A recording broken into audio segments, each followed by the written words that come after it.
ছাত্ৰ ছাত্ৰীসকল তোমালোক সকলোকে মোৰ এই নতুন ভিডিঅ'লৈ স্বাগতম জনাইছো। আজি মই তোমালোকৰ লগত ক্লাছ 10 ৰ ফাৰ্ষ্ট চেপ্টাৰ বাস্তৱ সংখ্যা অৰ্থাৎ ৰিয়েল নাম্বাৰৰ ওপৰত ডিসকাস কৰিম। সো প্ৰথমতে তোমালোকে জানিব লাগিব নেচাৰেল নাম্বাৰ বা স্বাভাৱিক সংখ্যা কি হয়। বুজি পাইছানে? মানে আলটিমেটলি গোটেই নাম্বাৰ সিস্টেমটো জানিব লাগিব, নহয় জানো? সো ফাৰ্ষ্ট মই স্টাৰ্ট কৰিম নেচাৰেল নাম্বাৰ বা স্বাভাৱিক সংখ্যা। ঠিক আছে? সো স্বাভাৱিক সংখ্যা এইবোৰে সংখ্যা যিবোৰ সংখ্যা আমি সচৰাচৰতে আমি ডেইলি লাইফত কিছুমান নাম্বাৰ কিছুমান যিকোনো বস্তু কাউন্ট কৰিবৰ কাৰণে ইউজ কৰো। নহয় জানো? সকলোৱে জানা কেনেকৈ স্টাৰ্ট কৰো, এটা দুটা তিনিটা চাৰিটা, নহয় জানো? এনেকৈ সেই কাৰণে এই গোটেই নাম্বাৰখিনি কি বুলি কোৱা যায়? নেচাৰেল নাম্বাৰ বুলি কোৱা যায় বা স্বাভাৱিক সংখ্যা বুলি কোৱা যায়। ঠিক আছে? নেক্সটটো হৈ গ'ল তোমালোকৰ হোল নাম্বাৰ। হোল নাম্বাৰ বা আমি পূৰ্ণ সংখ্যা বুলি ক'ব পাৰো, নহয় জানো? তো পূৰ্ণ সংখ্যা গোটেইখিনি স্বাভাৱিক সংখ্যাৰ লগতে যদি আমি জিৰ' নাম্বাৰটো আমি এড কৰি লওঁ তেতিয়াহ'লে সেই গোটেই সংখ্যাখিনি কি হৈ যাব? পূৰ্ণ সংখ্যা হৈ যাব। ঠিক আছে? তাৰ পিছত আহি গ'ল আমাৰ অখণ্ড সংখ্যা। অখণ্ড সংখ্যা আমাৰ যিখিনি পূৰ্ণ সংখ্যা আছে, পূৰ্ণ সংখ্যাৰ লগত যিখিনি ঋণাত্মক স্বাভাৱিক সংখ্যা মানে -1 -2 -3 এনেকে ইনফিনিটিলৈকে গৈ থাকিব। ঠিক আছে? আৰু ইফালে 0 1 2 3 4 5 6 এনেকে গোটেই নাম্বাৰ লাইনটো একদম পজিটিভ টু নেগেটিভ একদম পুৰা ইনফিনিটিলৈকে আমি গৈ থাকিব। ঠিক আছে? সো সেইখিনি নাম্বাৰকে আমি কি বুলি ক'ম? ইন্টিজাৰ্ছ বুলি ক'ম বা অখণ্ড সংখ্যা বুলি আমি ক'ম। ঠিক আছে? ইয়াৰ পিছত আহি যাব আমাৰ ৰেচনেল নাম্বাৰ। ক্লাছ 9 ত তোমালোকে পাইছিলা ৰেচনেল নাম্বাৰ আৰু ইৰেচনেল নাম্বাৰ বা পৰিমেয় সংখ্যা আৰু অপৰিমেয় সংখ্যা। ঠিক আছে? এতিয়া পৰিমেয় সংখ্যা আমি কোনবোৰ ক'ম? যিবোৰ সংখ্যাক আমি p/q আৰ্হিত আমি প্ৰকাশ কৰিব পাৰো, নহয় জানো? p/q আৰ্হিত প্ৰকাশ কৰিব পাৰো, কিন্তু এটা কথা q টো কি হ'ব? not equals to 0। সেই কথাটো মনত ৰাখিবা। আৰু তেনেবোৰ সংখ্যাক কি বুলি ক'ম আমি? পৰিমেয় সংখ্যা। ঠিক আছে? আৰু যিবোৰ সংখ্যা আমি p/q আৰ্হিত প্ৰকাশ কৰিব নোৱাৰো সেইখিনি সংখ্যাকে আমি কি বুলি ক'ম? ইৰেচনেল নাম্বাৰ। ঠিক আছে? বা অপৰিমেয় সংখ্যা হ'ব। এতিয়া কথাটো হ'ল এই বাস্তৱ সংখ্যা, নহয়? বাস্তৱ সংখ্যা কি হ'ব? এই ৰেচনেল আৰু ইৰেচনেল মানে পৰিমেয় আৰু অপৰিমেয় সংখ্যাৰ দুটাক যদি আমি কম্বাইন কৰি দিওঁ দেন আমি কি বুলি ক'ম? এইখিনি ৰিয়েল নাম্বাৰ। ঠিক আছে? আৰু সেই ৰিয়েল নাম্বাৰৰ ওপৰতে আমি আজি ক্লাছটো আৰম্ভ কৰিম। সো আজি প্ৰথম টপিকটো হৈ গ'ল ইউক্লিডৰ বিভাজন প্ৰমেয়িকা বা ইউক্লিডছ ডিভিজন লেমা। ঠিক আছে? এইটো কি হয় চাবা। Given two positive integers a and b, there exist unique integers q and r satisfying a equals to b cube plus r where 0 less than equals to r less than b.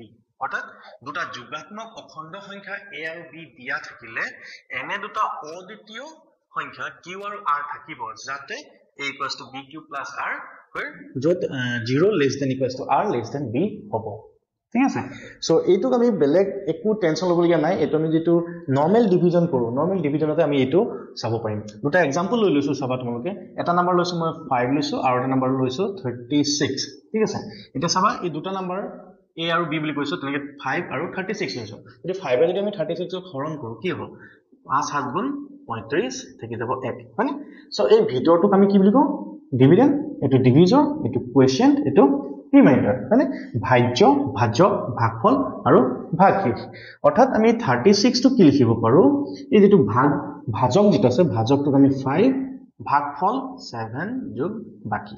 মানে ultimately a equals to b cube plus r ফৰ্মত আমি লিখিব পাৰিলো। ঠিক আছে?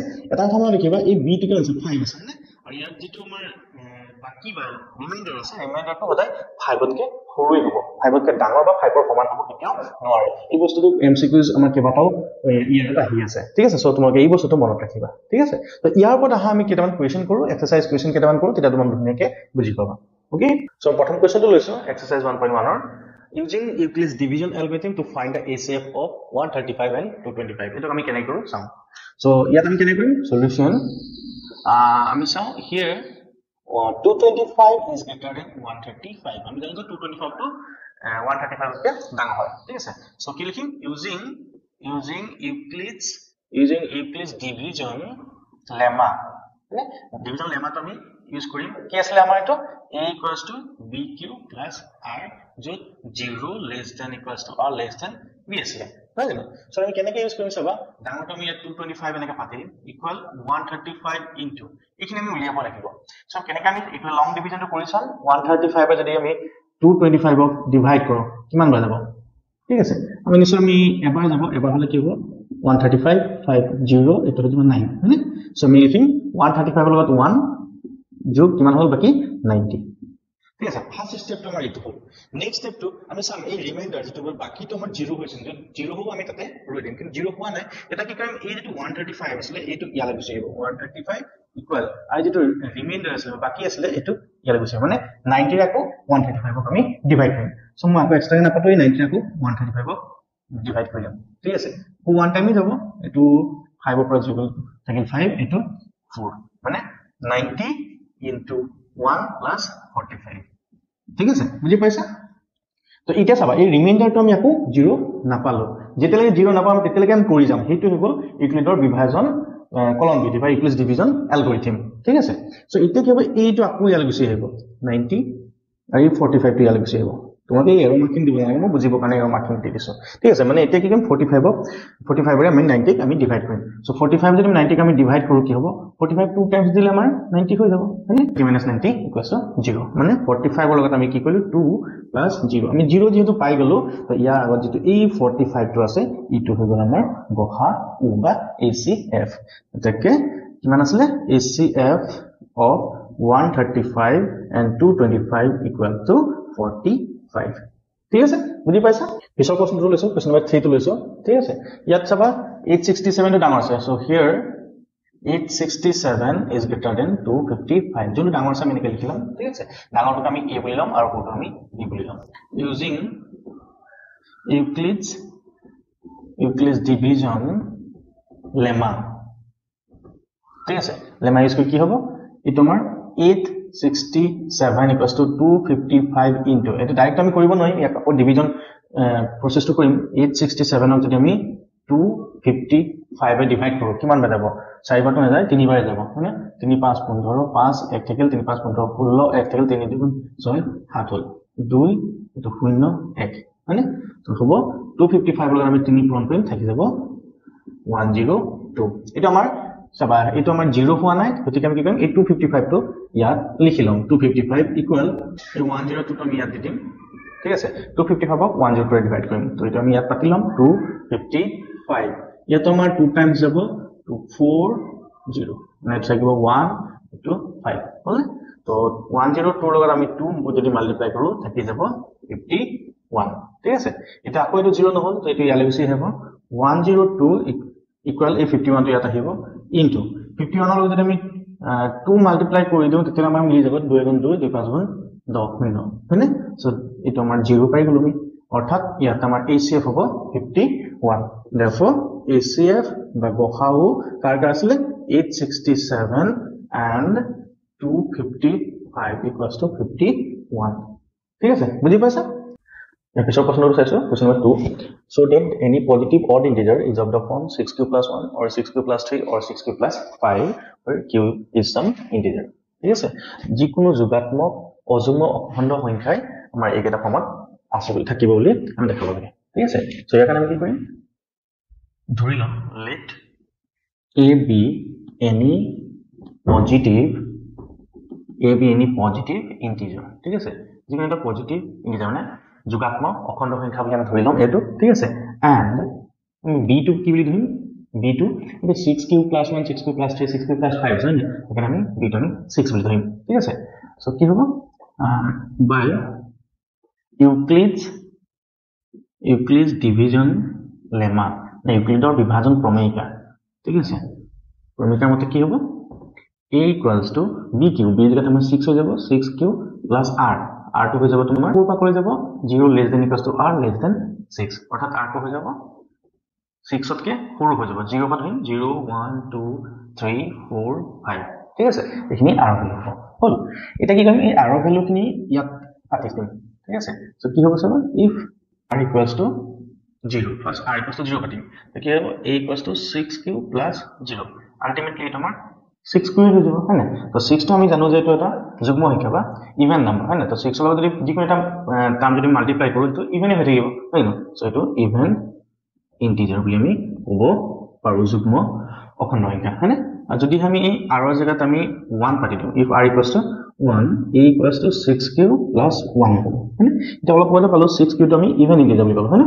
তো যদি plus 1 কৰি দিও 1 টো আমি জানো যে 1 টো অযুগ্ম সংখ্যা হয় না অড ইন্টিজাৰ সো এটো যুগ্ম হলে কি হয় তাৰ যদি অযুগ্মটা যোগ কৰি দিও হেতু অযুগ্ম হৈ যাব হয় না অড ইন্টিজাৰ ঠিক আছে তেনেকে if r equals to 2 হয় r equals to 2 হলে কি হ'ব a equals to 6q plus 2 again 2 টো আমাৰ ইভেন হয় 6q ইভেন হয় দুটা ইভেন এড কৰিলে আমাৰ কি হ'ব ইভেন ইন্টিজাৰ ঠিক আছে if r equals to 3 r equal to 3 হলে কি হৈ যাব 6q plus 3 again এটো নিচিনাকে 3 টো অড হৈ যায় তেতিয়ালে এটো হৈ যাব অড integer ঠিক আছে যদি হে r equals to 4 হৈ যায় r equals to 4 হলে a equal to 6q plus 4 4 to even 6q to even তাহলে এটো হৈ যাব even integer ঠিক আছে যদি হে লাস্ট আছে r equals to আমাৰ 5 হয়নে if r equals to 5 তো a কি হৈ যাব 6q plus 5 হয়নে so 5 to odd হয় তো ultimately এটো আমাৰ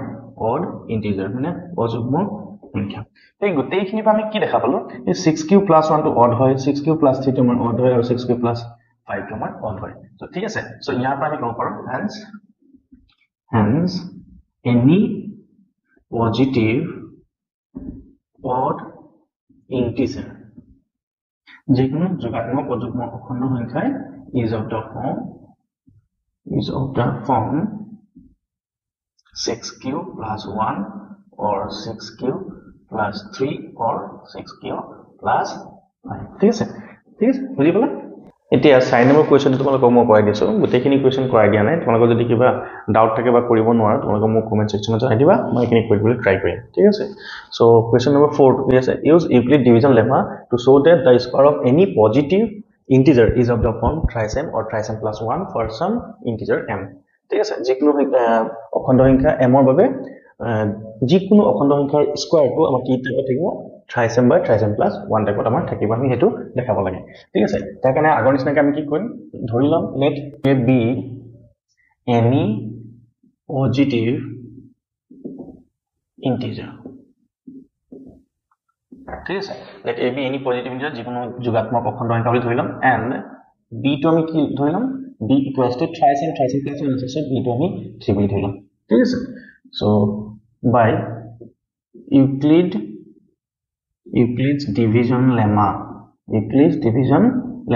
Euclidৰ বিভাজন প্ৰমেয়ৰ মতে কি পাম আমি a equal to bq plus r আছে না b যে আমি দিম 3q plus r তো r টো থাকিব আমাৰ 0 less than equals to r less than 3 ঠিক আছে সো অৰ্থাৎ ইয়াত r টো হ'ব r equals to 0 হ'ব পাৰে 1 হ'ব পাৰে 2 হ'ব মানে 3 কে সৰু মানে সো এই তিনটা পসিবিলিটি আছে সো যদি হে আমাৰ if r equals to 0 হৈ যায় a টো কি হৈ যাব আমাৰ thrice q plus 0 ultimately 3q হৈ যাব মানে তো both side square যদি কৰি দিও a square equals to 3q whole square মানে সো স্কয়ার কৰিলে এটো 9 হৈ যাব এটো q square ইয়াৰ পৰা 3 এটা মানে thrice m টাইপত আছে না 3 এটা উলিয়াই দিও એટલે 3 q square 3 to the 9 আৰু 2q square এই 3q square জেগাত আমি লিখিম 3m এত লিখি দিম where m equals to 3q square ঠিক আছে তেনেকে আমি ইটো পাৰ্টৰ কাৰণে কৰিছম r equals to 1 হ'ব if r equals to 1 ঠিক আছে দেন আমি কি হৈ যাব a equals to 3q plus 1 হৈ যাব দেন দুইটা সাইড যদি স্কয়াৰ কৰি দিও a square equals to 3q plus 1 whole square এটা a plus b whole square ফৰ্মত থাকিলে হয়নে কি হ'ব 3q whole square plus 2 into 3q into 1 plus 1 square হয়নে মই এটা ফৰ্মুলা ভাঙি দিছো কি হ'ব 9q square plus 2 3 6q plus 1 হয়নে সো এই প্ৰথম দুটা টাৰ্মৰ পৰা আমি 3 টো কমন লব পাৰিম ইয়াত থাকি যাব 3q square plus হয়নে ইয়াত কি থাকি যাব 2 থাকিব আৰু q থাকিব এফালে 1 টো থৈ দিয়ে এই পাৰ্টটোক আমি 3m plus 1 লিখিম যত where m equals to a2 কি হ'ব 3q square plus 2q ঠিক আছে এটা আমাৰ এটা পাৰ্ট থাকিলে r equals to 2 হয় if r equals to 2 হয় then a equal 3q plus 2 হৈ যাব দুটা সাইড যদি স্কয়াৰ কৰি দিও কি হ'ব a square equals to 3q plus 2 whole square হয়নে এগেইন হেতু নিশ্চয় আমি হোল স্কয়াৰ কৰি দিম এটো মই অকমান ডাইৰেক্ট কৰিব ট্ৰাই কৰিম 9q square 3q whole square মানে 9q square plus পাতি দিছো কি 3 into 2 into 3q into 2 plus 2 square হয়নে সো এটা 9q square plus 2 3 6 2 12q plus 4 হয়নে এটা কাম কৰো এই 9q square plus 12q plus 4 টো আমি 3 plus 1 বুলি লিখি দিও ঠিক আছে সো আমি এই পাৰ্টিকুলাৰ লিখি দিও এইখিনিৰ পৰা এইখিনিলৈকে আমি 3 এটা কমন লৈ লওঁ 3 যদি কমন লৈ লওঁ তেতিয়া কি হ'ব ইয়াতে হ'ব 3q square থাকিব প্লাস ইয়াত 3 থাকিলে না 4 3 4 jar 12 হৈ গ'ল q টো থাকিলে আৰু 3 আছে সো প্লাস 1 হ'ব আৰু এক্সট্ৰা থাকি যাব প্লাস 1 আলটিমেটলি 3 এই গোটেইটো যেটা আমি m বুলি পাতি দিছো plus 1 where m is equals to 3q square plus 4q plus 1 ঠিক আছে হ'ব সো আমি দেখা পালো r equals to 0 হোক বা 1 হোক বা 2 হোক গোটেইখিনি either 3m or 3m plus 1 or 3m plus 1 ultimately আমাৰটো হৈ গ'ল হয়নে জাস্ট কনক্লুজনটো আমি লিখি দিলে হৈ যাব hence the square of any positive integer is of the form किसने trisam or trisam plus 1 for some itu statement amar hetu likhile for some integer m ঠিক আছে আশা কৰিছো তোমালোকে বুজি পাইছা কিবা যদি ডাউট থাকে কমেন্ট সেকশন দিবলৈ নাপাহৰিবা ঠিক আছে আজি ভিডিওটো ইমানতে সমাপ্ত কৰিছো থ্যাংক ইউ